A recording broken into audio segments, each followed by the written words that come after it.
मी संपादक देवा Kharat new Maharashtra news. आज कर्जत तालुक्यातील बहुसंख्य लोक मला नागरिक तत्वाचे पुरावे काढण्यासाठी कर्जत तहसील कार्यालयामध्ये विविध डॉक्युमेंट घेऊन कागदपत्रे घेऊन पाठवतात। कारण त्यांचा एक विश्वास आहे की आपला एक पत्रकार आपली कामं निस्वार्थीपणे आणि कुठलाही एक रुपया न घेता काम करून देतो, या भावनेने ते लोक मला सगळ्या गावावाड्या वस्तीवरली लोक मला तहसील कार्यालयामध्ये पाठवतात। तर पुरवठा विभागाचे अधिकारी नायब तहसीलदार योगेशजी बोकडे हा माणूस एक 6 महिन्यापूर्वी त्यांची नियुक्ती कर्जत तालुका तहसील कार्यालयामध्ये झालेली आहे। आणि हे नायब तहसीलदार जे आहेत ते लोकशाही पद्धतीने काम करत नाहीत।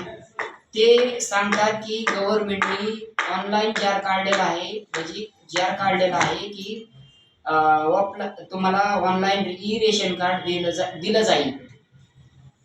आणि हे महाराष्ट्र राज्य शासनाने की ई रेशन कार्डचा जार काढून ते ई रेशन कार्ड देण्यासाठी त्यांना हे केलेलं आहे, तो जार पारित केलेला आहे की तुम्ही ई रेशन कार्ड देत जा।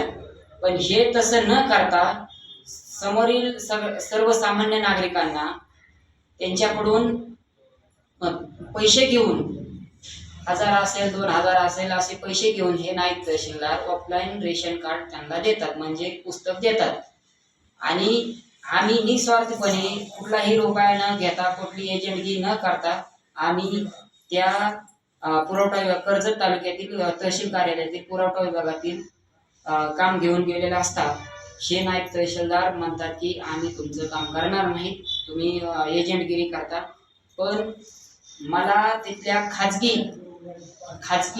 खाजगी लोकांची नियुक्ती करून खाजगी लोकांना मदतनीस म्हणून ठेवून त्यांच्याकडून पैसे घेण्याचा कार्यक्रम हा नायब तहसीलदार करत आहे। त्याच्यामुळे जिल्हाधिकारी पंकज जाशे यांना माझी विनंती आहे की असे भ्रष्टाचारी अधिकारी कर्जत तालुक्यातील नकोय। त्याच्यामुळे मी काही पुढील 2-3 दिवसामध्ये आमरण उपोषण किंवा बेमुदत आंदोलन करणार आहे। याची गांभीर्याने दखल घेण्यात यावी। कर्जतचे तहसीलदार जे नवीन आलेले आहेत त्यांना पण माझी विनंती आहे की तुम्ही त्या पुरवठा विभागाच्या अधिकाऱ्यांना तात्काळ तिथून त्याची बदली करण्यात यावी। एवढंच सांगतो। धन्यवाद। महाराष्ट्र।